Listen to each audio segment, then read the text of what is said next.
بسم اللہ الرحمن الرحیم۔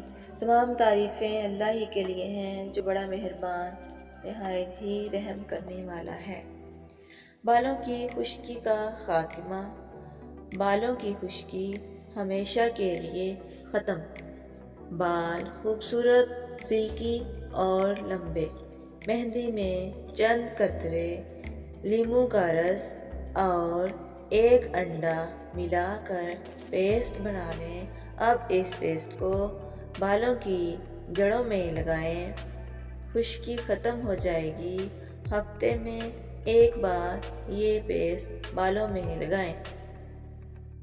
ناظرین، اگر آپ کو میری ویڈیو اچھی لگے تو اس کو لائک کیجیے، شیئر کریں اور کمنٹ کر کے بتائیں کہ میری ویڈیو آپ کو کیسی لگی۔ اپنا بہت زیادہ خیال رکھیے گا۔ ملتے ہیں آئندہ آنے والی نیکسٹ ویڈیو میں۔ حوصلہ افزائی کے لیے آپ کا تہہ دل سے شکریہ۔